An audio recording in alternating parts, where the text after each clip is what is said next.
We usually talk about racism as a fixed, permanent identity, a moral toggle switch. You are either a good person or you are labeled a racist.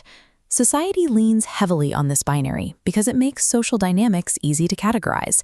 It offers a clean line separating the virtuous from the condemned, allowing us to quickly judge a person's entire character based on a single metric. But human bias resists clean lines.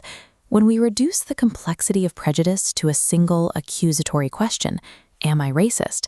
The brain interprets that as a severe threat.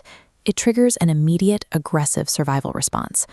By forcing a person into immediate defensiveness, the binary model actively protects the status quo. It shuts down any opportunity for introspection or accountability long before it can even begin. The moment someone feels their complete moral character is under attack, a psychological wall goes up. The fear of total character assassination overpowers the capacity to listen, effectively blocking any genuine learning. This all-or-nothing framing leaves an enormous blind spot. It completely ignores the subtle, cumulative daily harms that occur in the modern social gray area, the casual exclusion, the assumptions, and the unexamined prejudices. To address this, Dr. Shungu M'gadzah developed a spatial framework that shifts the conversation entirely. Instead of asking a static identity question, her model invites a dynamic geographical assessment. Where am I on the spectrum of bias right now? Transitioning from a fixed identity to a navigable geography creates a clear path toward action. It allows individuals to pinpoint specific behaviors and measure their impact, making it possible to address prejudice directly rather than simply denying it exists.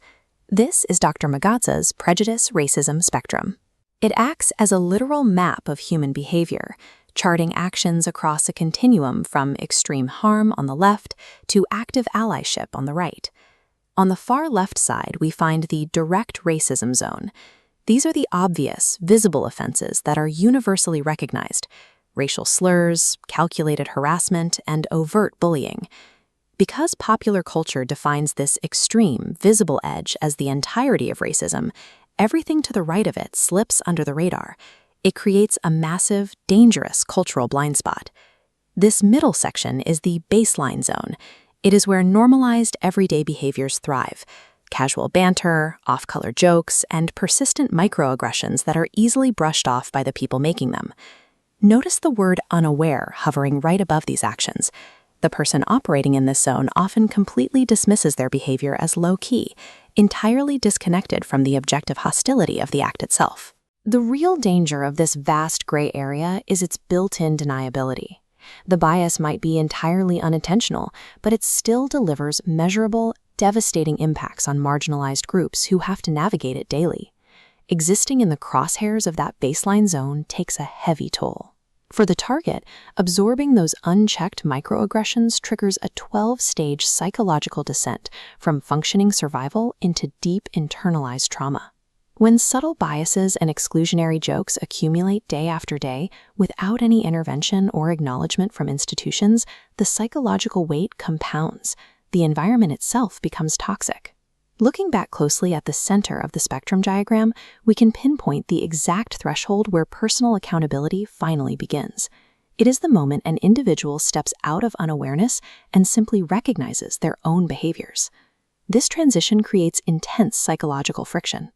The leap from blissful ignorance to this sudden, uncomfortable realization of personal complicity almost always results in feeling entirely helpless. That sudden guilt or helplessness is not a stopping point. It is the necessary, productive friction required to break out of the normalized baseline and begin moving forward. Following the pathway at the bottom shows how a person moves past initial helplessness.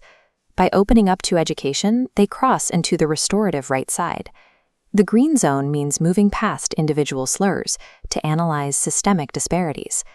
A core component of this stage is the intersectional approach. Leaders in this zone understand that race doesn't exist in a vacuum. Overlapping identities like class, gender, and ability compound and complicate the experience of discrimination. Facing leadership challenges means abandoning the safety of passive non-racism.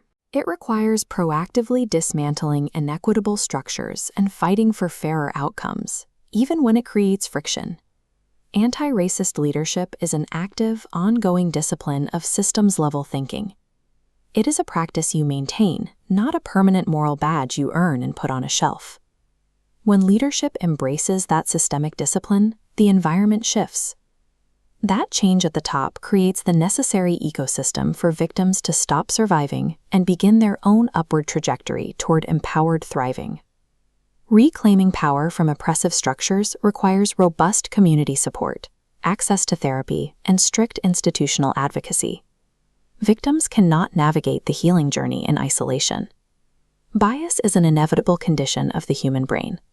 But racism is an active continuum, and we choose how we traverse it. When we stop treating bias like a permanent tattoo and start treating it like a location we can navigate away from, we remove the threat. And in that psychological safety, genuine systemic change